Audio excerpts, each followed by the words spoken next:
자, 오늘 살펴볼 내용은 메인보드 지그류입니다. 메인보드 지그류.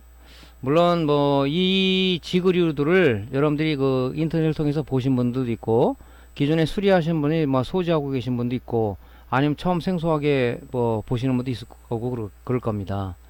자, 이런 지그류들이 왜 나오냐면요, 여러분들 그 보시면은 메인보드는 모니터나 이런 거 TV와 틀리게끔 이 모든 게 통합으로 이루어져 있어요. 모니터 같은 경우는 여러분들 어떻게 되어 있습니까? 립스보드 따로, AD보드 따로, 패널보드 따로, 또 내지는 뭐 OS보드 따로 이렇게 되어 있기 때문에 고장이 발생할 경우는 고장 요소 찾기가 굉장히 용이합니다. 하지만 메인보드는요, 여러분들 찾기가 굉장히 어려워요. 어떤 식으로 되어 있냐면 모든 게 다 회로가 통합이 되어 있습니다. 조각조각 나눠진 게 아니고요, 통합이 되어 있어요. 통합이 되어 있다 보니까 여러분들 불량 요소 찾기가 굉장히 어렵죠. 예를 들어서 이 메인보드는 뭐 시모스 회로, 바이오스 회로, 부팅 회로, 뭐 리셋 회로, 클럭 회로, 전원 회로, 그 다음에 뭐 인터페이스 회로, 이런 부분들이 통합이 되어 있기 때문에 모니터 수리하시는 분들이 이제 그 메인보드 쪽으로 들어 수리하려 그러면은 손을 잘못되고 중간에 포기하는 이유가 바로 그런 것들이죠. 얘 전반적인 어떤 그 각종 회로를 구성하는 동작 원리라든가 회로 해석을 정확하게 하지 못하면 메인보드 수리는 결코 쉬운 게 아니란 얘기죠. 데스크탑 메인보드나 노트북 메인보드나 원리는 같아요. 그죠? 쓰는 소자가 좀 틀릴지는 모르겠지만, 그래서 이렇게 복잡하게 회로로 이루어져 있기 때문에 메인보드 수리하기 위해서는 우리가 많은 그 지그류들이 필요한 거죠. 지구가. 그래서 조금 전에 말씀드린 이제 그 포스트 카드라는 게 있는데, 요걸 이제 포스트 카드, 뭐 뷰 카드 또는 메인보드 고장 진단 이렇게 얘기를 합니다. 그죠? 이거는 뭐냐면 우리가 컴퓨터를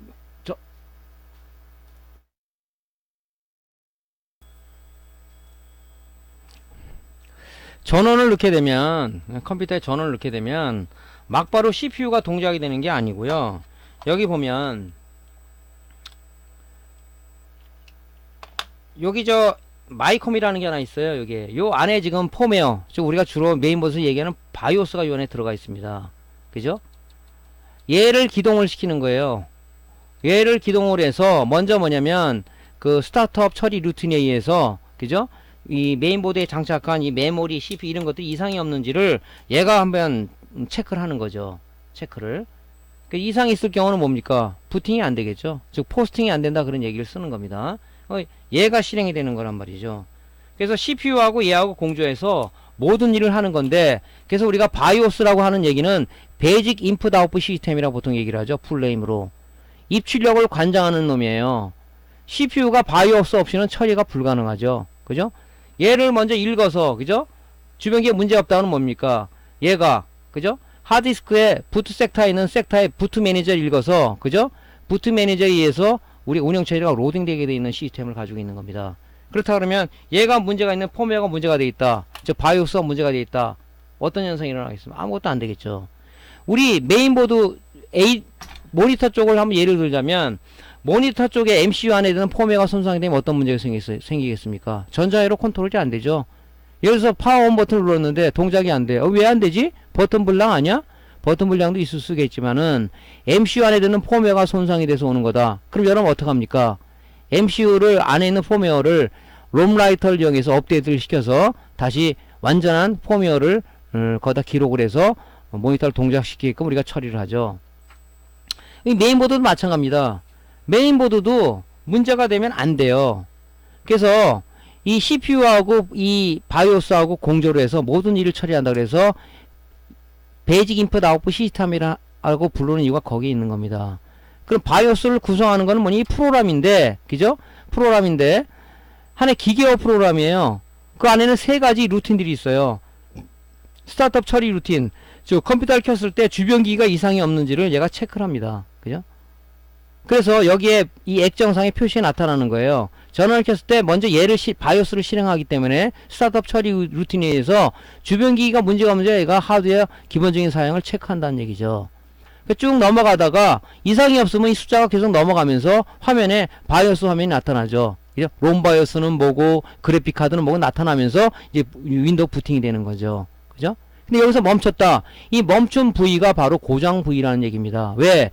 이 포스트 루틴의 프로그램이 그렇게 돼 있어요. 하드웨어 읽으면서 멈춘 부위가 문제가 있기 때문에 다음 단계를 진행을 못한다. 그래서 멈춘 부위가 16진수로 표시가 되는데 바이오스 제조사는 뭐 여러 개가 있죠. 보통 보면 뭐 포닉스라든가 어워드를 쓰는데 보통 어워드 바이오스를 많이 쓰죠. 옛날에 이제 아미 바이오스를 많이 썼는데 요즘은 이제 보통 어워드 회사 걸 많이 쓰죠. 그럼 어워드 회사에서 제공되는 이 포스트 16진수 값에 대응하는 그 문서를 읽었을 때 얘가 어느 쪽 부위가 불량이다는 부분을 우리가 알 수가 있다 하는 얘기입니다. 그랬을 때 이제 그 부위를 뒤져서 그죠? 우리가 수리를 하면 되겠죠. 노스 브리지 쪽이네? 그럼 노스 회로 쪽에 저 불이 있는 건지 주변에 VCC가 공급이 안 되는 건지 아니면 소자가 어떤 문제가 생긴 건지 진행성 불량인지를 우리가 이제 양보 판별을 들어가는 거죠. 그렇다면 뭡니까? 그죠? 추적 60분을 할 때 범위가 좁혀지는 거겠죠. 범인 색출할 때 자꾸 그 어떤 나름대로다가 그 사람의 어떤 그 활동 범위가 주로 접근해서 찾아가는 거죠. 그죠?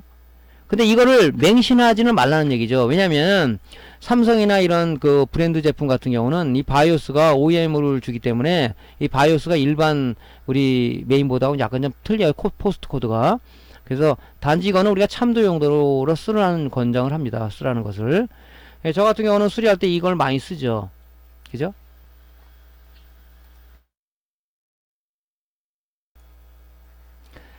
그래서 이 바이오스를 구성하는 이런 그 바이오스 안에 프로그램은 중요한 겁니다. 자, 서비스 처리 루틴이 일례를 들어온다면요. 여러분들 엑셀로 프로그램을 문서를 작성했어요. 이걸 프린터로 출력하고 싶어. CPU가 단독으로 합니까? 아닙니다. CPU는 바이오스한테 의뢰를 하죠. 서비스 처리한테 루틴한테 의뢰를 하게 되면 그 데이터를 프린터를 출력시키는 역할은 누가 하냐? 이 바로 바이오스에 있는 서비스 처리 루틴이 하는 겁니다. 실질적으로. 그럼 하드웨어 인터럽트 처리 루틴은 뭐냐? 한 예를 들자면 우리 갑자기 어떤 프로그램이 정지가 돼 버렸어요. 그때는 뭡니까? 컨트롤 알트 델에서 프로세스를 죽이죠. 그게 반응하면 바이오스한테 의뢰를 하는 거죠. 걔 좀 프로세스 죽여달라. 하드웨어 인터럽트 처리 루틴이 하는 겁니다.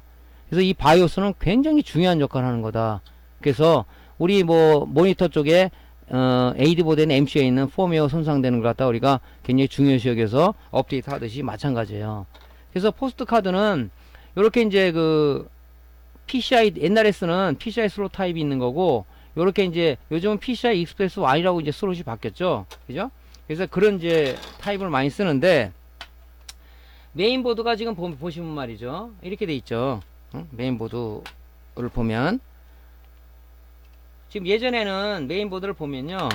요렇게 PCI 익스프레스 Y라는 요 슬롯이 있었는데 요즘은 나오는 메인보드는 이게 없습니다. PCI 익스프레스 1으로 전부 다 대치가 됐죠. 그죠? 이렇게 지금 발전돼 가고 있는 거죠. 이게 없어진 거죠. 왜 그러냐면 CPU 속도는 나날이 인텔 정책에 의해서 그죠? 매년 새로운 CPU가 나오면서 소켓 자체를 바꿔가면서 계속 그 성능은 올라가고 있는 반면에 이 주변 기기들 메모리라든가 그래픽 카드라든가 확장 슬롯이 꽂는 이런 장치들은 CPU 속도를 못 따라가고 있어요. 그래서 이제 인텔에서 생각할 때는 뭐냐면 그러면 CPU 속도를 따라갈 좀 근접하게끔 주변 기기를 좀 개발하자 해갖고 얘를 없애고 PCI 익스프레스 1이라는 슬롯을 갖다 개발한 거예요. 속도 빠르게. 그죠? 또 뭡니까? 요즘 나온 거 이 노스브리지라는 게 없어요. 이게 없습니다. 이것도 뭐냐면 요즘 나온 메인보드들은 이렇게 구조가 돼 있죠. 보면 노스브리지가 없죠. 여기. 왜 그러냐면은 처리할 때 CPU를 통해서 노스브리를 통해서 그래픽 활동이 출력이 되기 때문에 한 단계를 거친단 말이에요. 그렇다 그러면 나름대로 이 CPU가 처리하는 속도가 느려진다는 얘기죠. 그래서 그 인텔을 생각할 때 안 되겠다. 좀 더 빠르게 하자 그래가지고 이 노스브리지를 CPU 안에 포함을 시켰어요. 그걸 뭐라 그럽니까? DMI, 다이렉트 메디아 인터페이스라는 기술을 적용한 거죠. 그래서 CPU 속도를 좀 더 빠르게 주변기를 빠르게 하기 위해서 이렇게 몸부림을 친 거죠.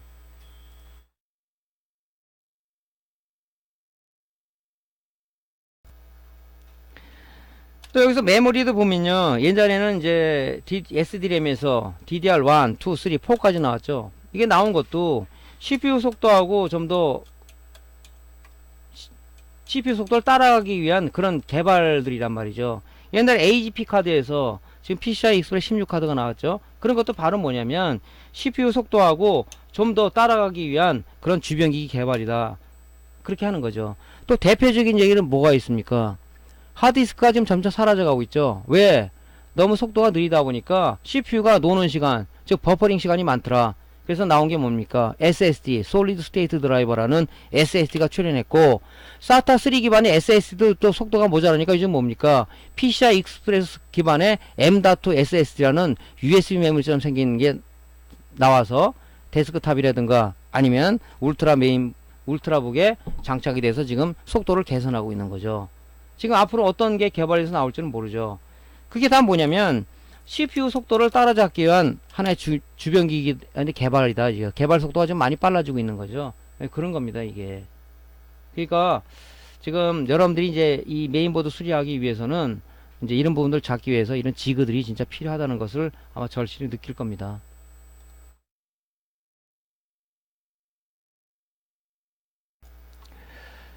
그래서 여기서 보면 이제 이런 것들이 이제 데스크탑에 쓰는 거고, 여 밑에 조그만 것들은 노트북으로 쓰는 거예요. 노트북용도 이게 나오는데, 제가 노트북용은 사진을 안 찍었어요. 주로 메인보드를 기준으로, 데스크탑 메인보드를 기준으로 하기 때문에, 이런 것들이 이제 보면 이제 노트북에 쓰는 거죠. 근데 요즘은 이제 뭐냐면, 이 PCI 슬롯은 없어지기 때문에, 구입을 하면, 이런 PCI 슬롯에서 꽂았을 수도 있고, PCI 익스프레스 1에 꽂았을 수 있는 이런, 메인보드 포스트 카드를 구입하는 걸 권장을 하는 거죠. 지금 그림에 보면, 요런 것들이죠.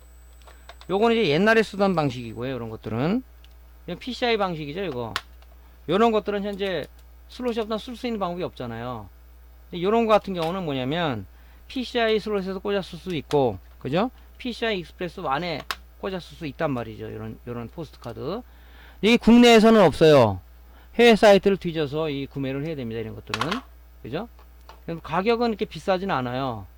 지금 이제 워낙 그 인텔에서 개발 속도가 빠르다 보니까 지금 이런 것들이 거기 때에 맞춰서 잘 나오지가 않는 것 같습니다. 개발하시는 분들이 뭐 수요가 많지 않아서 그런지 몰라도 지금 나오긴 나오는데 좀 그런 것 같습니다. 여러분들 그런 부분들은 해외 사이트들 뒤져서 구매를 해야 되지 않을까 합니다.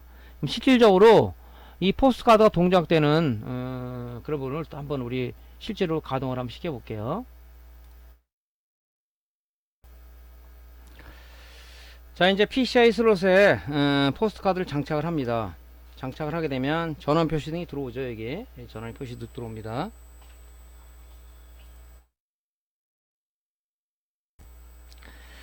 자, 이제 전원 스위치를 올립니다. 전원 스위치 올리면 지금 이미 코드가 지나가고 있죠. 이쪽으로. 이게 불량이 나면 이 코드가 멈춰요. 38이라는 얘기는 이미 지금 그 모니터 화면에 바이오스가 뭐고 해서 운영체제 지금 부팅 중일 겁니다. 이게 정상이라는 얘기죠. 근데 만약에 멈췄다 그러면 그 멈춘 부위가 고장 부위를 나타내는 거예요. 그죠? 이래서 우리가 이제 그 고장 부위를 어느 부분이다 그러면 이제 그 부분을 수리를 하는 거죠.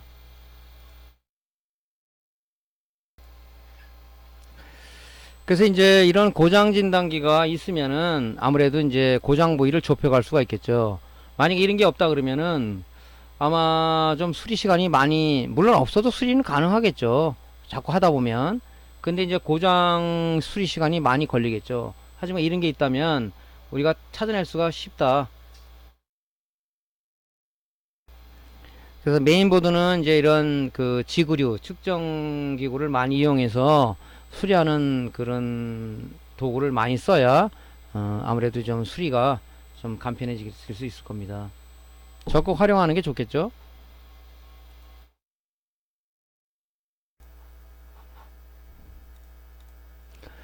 이제 다음에 말씀드릴 내용은 이제 CPU 적불 테스터기죠. CPU 적불 테스터기는 이제 뭐냐면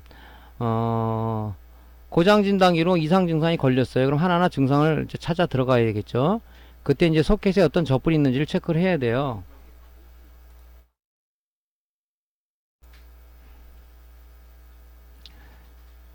그래서 이제 이 적불 테스터기를 소켓에 장착하면 LED가 들어오는데 LED가 꺼진 부분이 이제 소켓 적불이 생긴 부분이죠. 그죠? 그래서 이제 적불이 생기면은 이게 다 회로들이 연결된 건데 적불이 생기면은 CPU 동작을 안 하겠죠. 우리 사람도 뇌에 공급된 핏줄이 하나 끊기면은 순간 뇌사가 온다거나 뇌경색을 뭐 온다든가나 그 똑같이 신체 구조하고 보면 똑같겠죠. 그런 부분들을 우리가 이걸 체크를 하는 거예요. 근데 만약 이런 게 없다 그러면 이 젖불 테스트를 우리 뭐로 할 겁니까? 테스트하기로 할 거예요? 오실로스코프로 할 거예요? 못하죠. 그래서 이제 이런 젖불 테스트가 나오는 거죠. 그래서 그거 가지고 LED가 꺼진 부분이 젖불이다 그러면 이제 후속 조치를 취하는데 뭐 핀이 휘었는지를 한번 뭐 루페로 본다든가 아니면은 정상이다 그러면 이 지금 이 CPU 소켓은 BGA 타입으로 돼 있어요. 볼랍으로 붙어 있는 겁니다. 열이 받다 보니까 납이 이제 회로에서 뜨거나 그죠? 크랙이 생기거나 그래서 이제 젖불이 생기는 경우도 있단 말이죠. 그래서 메인보드 뒷면을 우리가 살펴보면 이렇게 CPU 소켓은 이렇게 생겼지만 이 뒷면에 이 BGA 타입으로 이렇게 돼 있단 말이죠. 이게 이쪽 부분이. 그러니까 그 젖불을 찾아내기가 쉽지는 않아요. 그래서 이제 이런 이제 젖불 테스트기 위해서 이런 젖불 테스트기 위해서 우리가 이제 이 LED를 보고 확인하는 거죠. 그래서 뭐 이걸 새 보드로 갈 것인지 아니면 BGA 리역 장비로 리역을 할 것인지 뭐 핀이 부러진 것은 우리가 당연히 뭐 폐기를 해야 되겠죠. 그래서 이제 이렇게 판단하는 건데 어떻게 하냐면 저희 소켓에 이렇게 장착을 합니다. 이렇게 장착을 해요. 레버를 내리면 그죠? 지금 LED 불이 이렇게 들어오는데 LED 불이 꺼진 부분이 바로 이 불량이 난 부분이에요. 요건 지금 불량 났죠? 요 끝에 부분이 지금 불이 하나 안 들어왔습니다. 그죠? 얘는 불량 난 보드예요. 그래서 이거 가지고 아 불량이 났구나 이렇게 판단을 하는 거죠. 이게 만약에 없다면 뭘 어떻게 체크를 할 겁니까? 체크할 수 있는 방법은 전혀 없다는 얘기죠. 그래서 이제 데스크탑용도 있고 노트북용도 있고 그래요. 근데 이제 요즘 나온 것들이 신형 같은 경우는 아직 지금 제작이 안 된 것 같습니다. 그래서 그런 걸 수시로 우리가 인터넷 검색을 해서 해외 사이트 검색을 해서 나오면 이제 구매를 별도로 하면 되겠죠.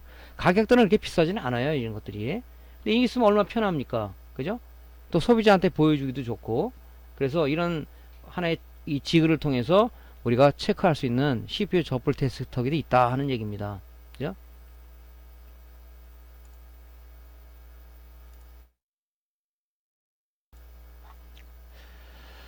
자, 그 다음에 이제 소개해드릴 이제 그 지그는 이 더미 CPU입니다. 실질적으로 어떤 가짜 CPU라는 얘기죠. 실제 얘기해서.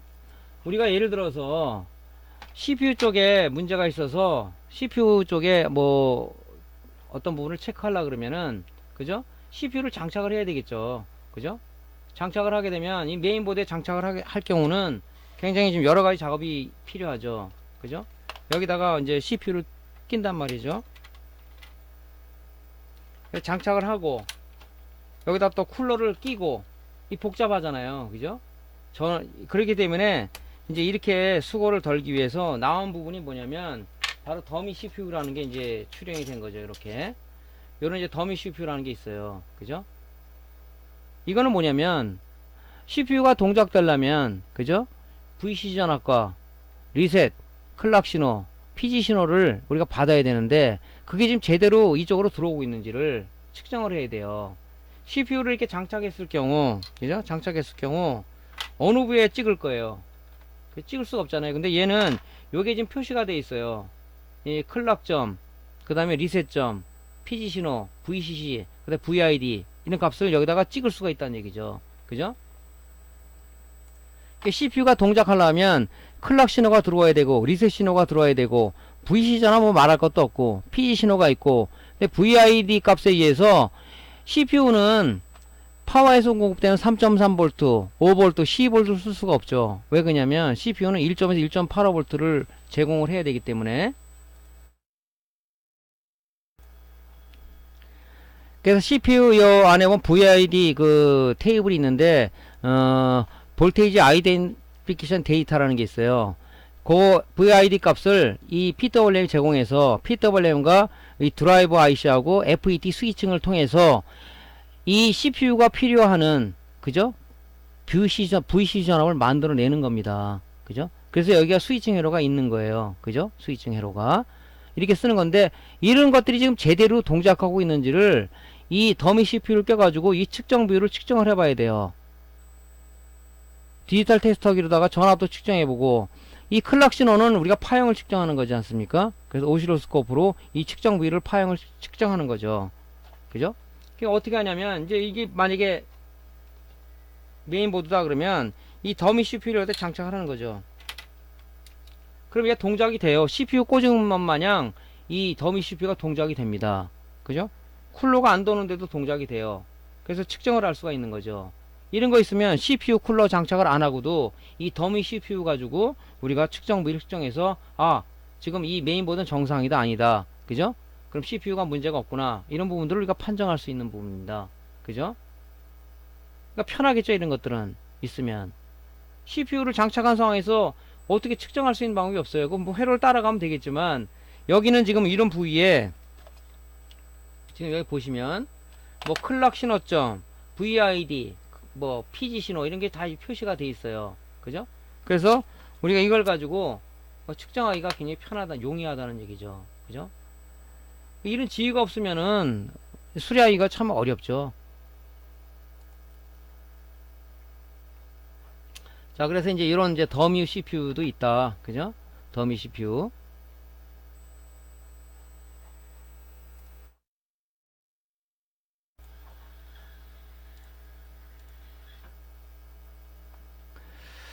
자, 또 이제 다른 지휘가 또 있는데요. 확장 슬롯 더미 카드하고 메모리 측정용 더미 카드가 있어요. 그러니까 우리가 뭘 측정하려고 그러면은 실질적으로 실물을 꽂지 않고도 이런 모형, 이 더미 카드를 껴가지고 우리가 클럭 신호라든가 리셋 신호라든가 VC 전압 측정을 할 수가 있다는 얘기죠. 그죠? 실물이 없어도 여기다 꽂게 되면은 우리 모든 그 소자들이 동작하려면, 장치 동작하려면, 그죠? VC 전압이 공급돼야 되잖아요. 제일 중요한 게 VC 전압이죠. 사람도 활동을 하려면 에너지원이 공급돼야 동작을 할 수가 있는 거고, 이런 반도체들도 마찬가지, 이 장치들도 뭐냐면 이 기동할 수 있는 VC 전압이 공급돼야 되는데 이게 공급이 안 된다. 기동이 되겠습니까? 안 되잖아요. 그래서 나온 부분이 이 확장 슬롯에 PCI라든가 이 PCI 익스프레스 16이라든가 PCI라든가 아니면은 메모리 쪽이라든가 이런 부분들을 우리가 측정할 수 있는 이 더미 카드들이 이렇게 나오고 있는 겁니다.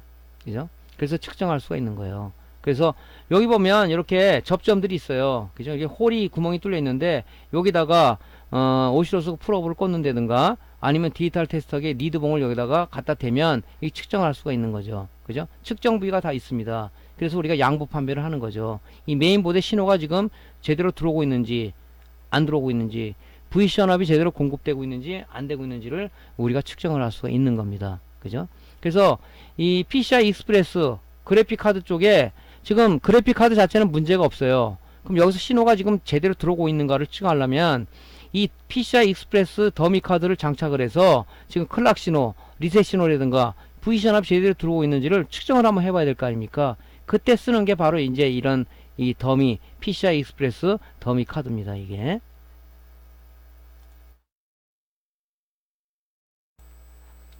자, 어떻게 측정을 하냐면요, 이렇게 측정하는 거예요. 물론 이제 나중에 세부 사항 가서 측정을 해보겠지만 어떻게 이제 장착을 하냐면 이게 이렇게 돼 있지 않습니까? 메인보드. 이게 지금 뭐냐면 PCI 익스프레스 더미 카드예요. 그죠? 더미 카드면 여기다가 꽂는 겁니다. 이렇게 꽂으면 여기 측정 부위가 있잖아요. 그죠? 그러면 전원을 인가한 상황에서 여기 측정을 해보는 거죠. 그죠? 측정 부위가 있습니다. 여기 홀에다가 뭐 오시로스코프 봉을 대든가 디지털 테스터기에 리드봉을 대든가 해서 V 전압하고 클락 신호, 리셋 신호 이런 걸 측정하는 거죠. 아, 그래서 V 전압이 안 들어오네. 그러면 이제 이 PCI 익스프레스 16에 공급되는 이 전원 회로들을, 그죠? 전원 회로들을 공급하는 회로들을 뒤져야 되겠죠. 그죠? 클락 신호가 안 들어온다 그러면 어디서 클락 신호가 안 들어오지? 클락 신호가 안 들어오면 우리가 이 그래픽카드 동작 되겠습니까? 안 되잖아요. 모든 전자 회로들은 클락 신호에 자기 동작 신호를 실어서 동작을 하다 보니까 이 클락 신호가 안 들어오면 동작이 안 되는 거죠. 그죠? 그래서 이렇게 장착을 하게 되면 편하게 측정을 할 수가 있겠죠. 그죠? 노트북도 마찬가지입니다. 그죠? 요게 이제 뭐냐면 이 PCI 익스프레스 더미 카드입니다. 이게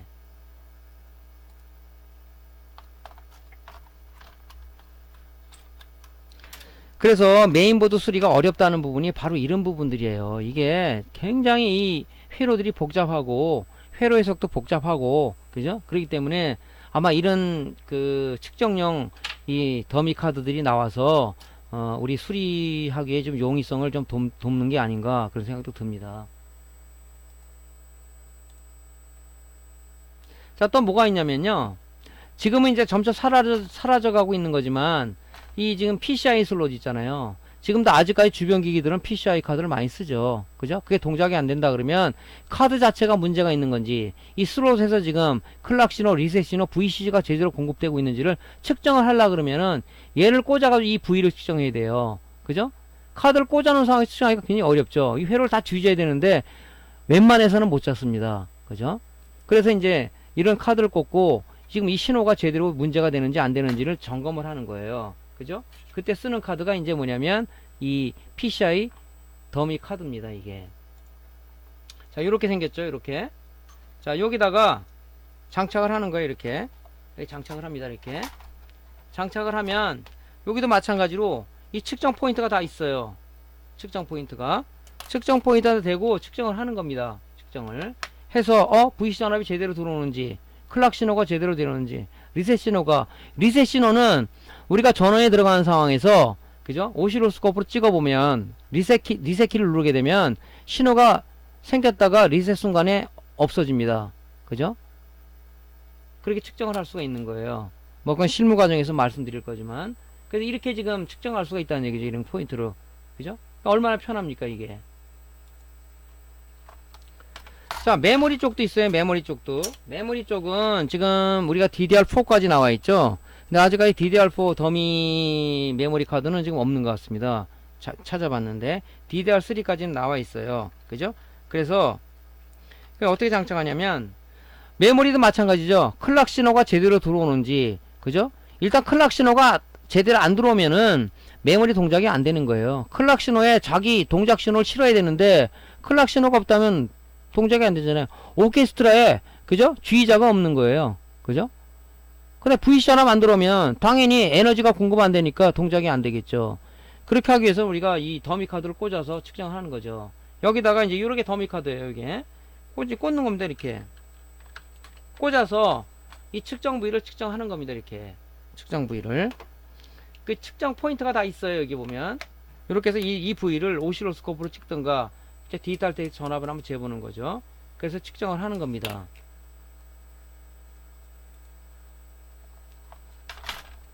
그러니까 이게 메인보드가 만약에 고장이 났다 그러면 우리가 측정해야 될 포인트들이 굉장히 많아요. 이게 그죠? 그러니까 여러분들이 이제 뭐냐면 이런 이제 지그들이 있으면 그죠? 어제 고장 요소 내지는 어떤 분석하기가 좋겠죠. 예를 들어서 여러분들이 뭐 수리가 아니라 나는 메인보드 쪽을 공부하고 싶다. 자, 이 신호가 이렇게 여기서 들어오는구나. 그죠? 그런 부분들 여러분이 회로 해석하기가 아주 좋습니다. 이런 거 있으면.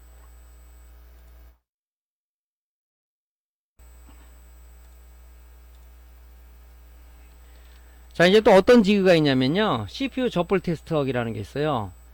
GPU 접불 테스터기.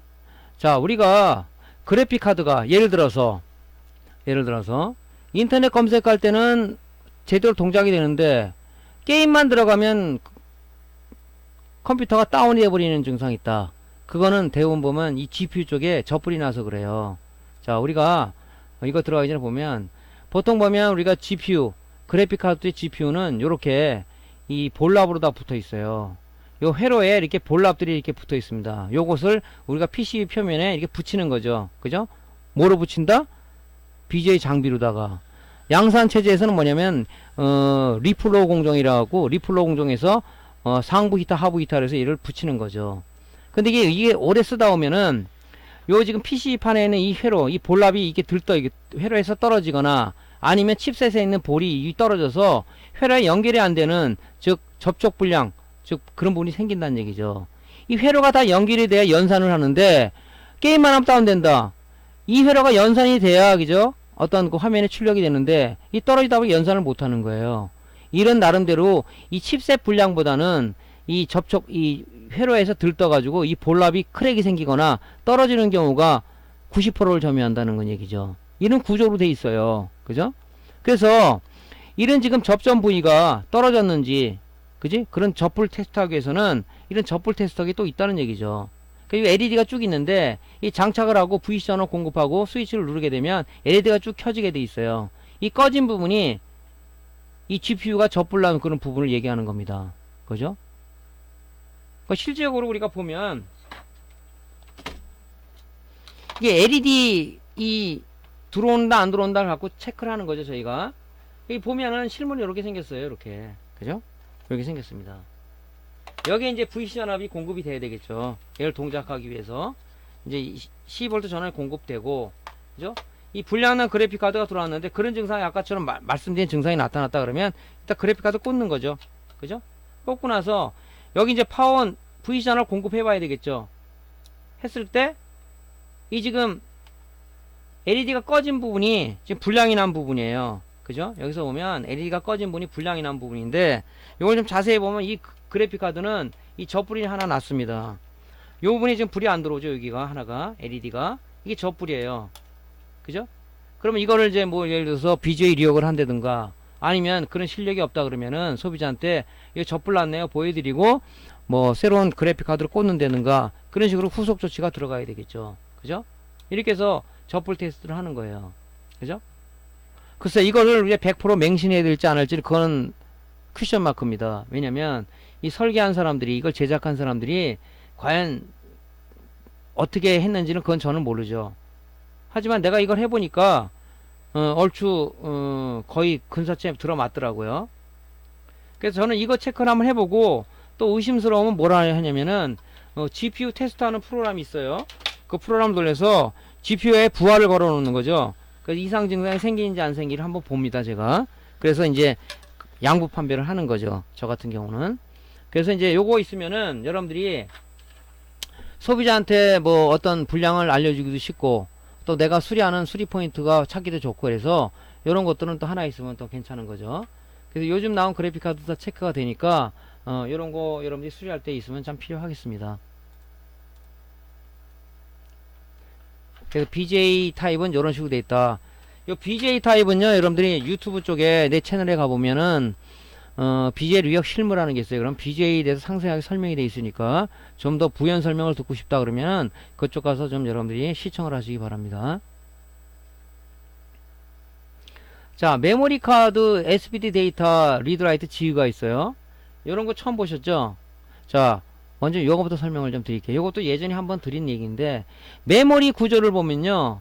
보통 보면 DDR4까지 나와 있죠. 이 메모리를 보면 여기 모듈램이라는 게 있어요. 이게 메모리죠. 그죠? 뭐 메모리 용량에 따라서 이 용량 자체가 커질 수 있고 작을 수 있는 거죠. 모듈램이 있고 여기 보면 조그만 칩이 하나 있는데 요게 바로 뭐냐면 SPD 메모리예요. SPD 메모리. 그죠? 요 안에 뭐가 들어있냐면은 메모리 종류 DDR1이냐 2냐 3냐 4냐 메모리 용량 제조사 시리얼 번호 제조일자 이런 거에 들어가 있어요. 그죠? 메모리가 동작할 때 얘를 한번 읽어봅니다. 그죠? 그래서 얘가 만약에 SPD 칩에 들어있는 데이터가 손상이 되면 메모리가 인식이 안 돼요. 가끔 어떤 사람이 얘기를 하죠. 사장님 메모리 두 개가 있는데 하나가 왜 인식이 안 되죠? 물론 이 회로 쪽에 메인보드 쪽에 회로 쪽에 문제가 있어서 그죠?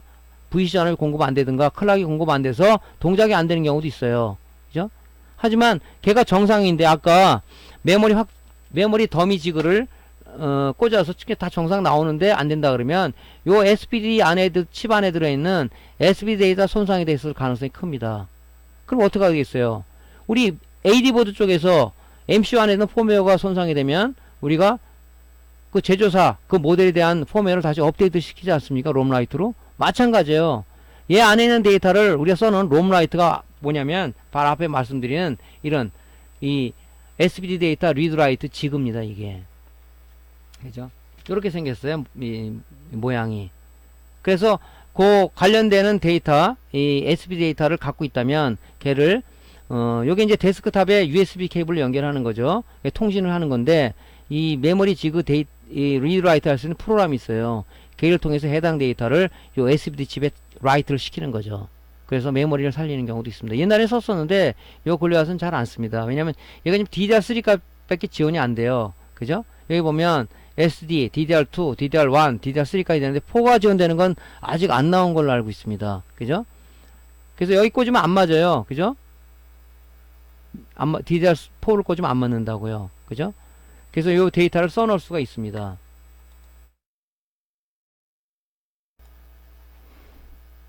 실질적으로 한번 보면요. 이렇게 돼 있죠. 이렇게. 그러면 이제 요 불량난 메모리다, SPD 불량난 메모리다 그러면 여기 DDR3 메모리거든요. 요 슬롯에 이렇게 장착을 합니다. 이렇게 장착을 하죠. 그죠? 여기 장착을 합니다. 그 다음에 얘는 이제 그 데스크탑하고 통신을 하기 위해서는 여기 지금 요 케이블 꽂아야 되겠죠. 그래서 이제 데스크탑에 있는 요 SPD 리드라이트 프로그램에 의해서 요 안에 SPD 데이터를 라이트를 시키는 거죠. 그죠? 여기 이제 SPD 메모리죠. 이게 여기다 라이트를 시키는 거죠. 요렇게 해서 옛날에 좀 메모리를 불량난 걸 제가 살려준 것도 많이 있어요. 그죠? 그러니까 요런 것도 있다.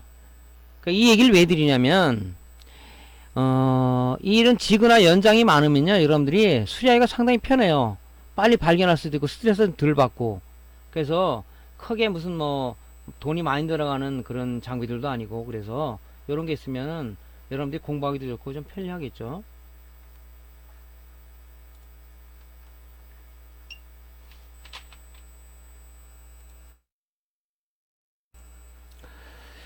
자, 이제 우리가 이번에 알아볼 지그는 뭐냐면 PCI 익스프레스 소켓 접불 테스터기입니다. 소켓 접불 테스터기예요. 자, 그래픽 카드는 이상이 체크하는 이상이 없어요. 아까 그래픽 카드 접불 테스터기로 해보니까. 그러면 뭐냐, 이 소켓에 있는, 그죠? 이게 이 소켓 쪽에 문제가 아닌가, 그죠? 이 소켓이 지금 냉납이 나든가 아니면은 핀이 휘든가, 또 아니면은 뭐 일부 핀이 절단이 돼가지고 안 되든가, 그걸 체크할 수 있는 게 이제 이런 PCI 익스프레스 소켓 접불 테스터기입니다. 그죠? 이게 없으면 어떻게 측정할 거예요? 물론 핀이 휘거나 절단된 것은 루페를 통해서 확인할 수 있지만, 그래도 이런 게 있으면은 LED 안 들어온 부분이, 그죠? 문제가 되는 부분 아니겠습니까? 그죠? 그러니까 요걸 체크할 수가 하기가 참 좋죠. 그죠? 그 모양은 어떻게 생겼냐면요, 이렇게 생겼습니다. 이렇게 LED가 쭉 있죠. 뭐 요거는 이제 걔를 체크할 수 있는 IC들이 쭉 있는 거고요. 여기다 12V 전원을 인가해 줘야 돼요. 그래서 여기 스위치, 동작 스위치를 넣었을 때 LED가 켜진 걸 보고 불량이다 아니다 이렇게 판정할 수가 있는 거죠. 그러니까 이런 거 지금 이게 지금 PCI 익스프레스 16소드 아닙니까? 그죠? 여기다가 이제 장착을 이렇게 하는 거예요. 이렇게 장착을 하고요. 여기는 전원을 일단 꽂아줘야 돼. 12V 전원을 꽂아줘야 되겠죠. 이렇게 꽂습니다. 그죠? 여기는 버튼을 갖다가 동작 버튼을 누르게 되면 LED가 들어오죠. 얘는 이상이 없는 거죠. 만약에 저 중에서 LED 하나가 안 들어온다, 그럼 그게 그 불량인 거예요. 그럼 그 부분을 우리가 루페라든가 봐서 이상이 없다 그러면 어떤 그 리드에 냉남이 났을 가능성도 있다. 그죠? 또 내지는 이게 문제가 되면은 얘가 어디하고 연결되면 노스브리지하고 연결되어 있어요. 그죠? 그쪽에 좀 문제가 있을 수가 있다. 이렇게 판단할 수가 있는 거겠죠. 그래서 이런 걸로 다 판단하기가 좀 좋다는 얘기죠. 우리가 봤을 때는 이런 식으로.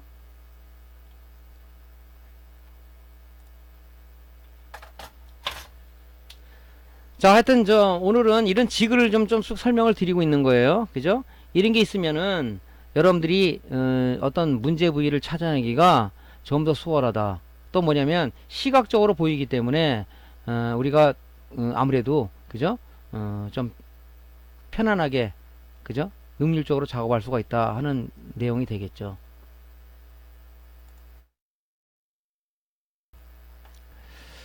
자, 오늘 지그에 대해서 쭉 말씀드렸고요. 다음 시간에는 메인보드 대표적인 고장 증상부터 강의를 이어가도록 하겠습니다. 자, 오늘 강의가 도움되었으면요, 구독, 좋아요 좀 눌러주시고요. 다음에 더 좋은 콘텐츠로 강의를 진행하도록 하겠습니다. 오늘 수고하셨습니다. 감사합니다.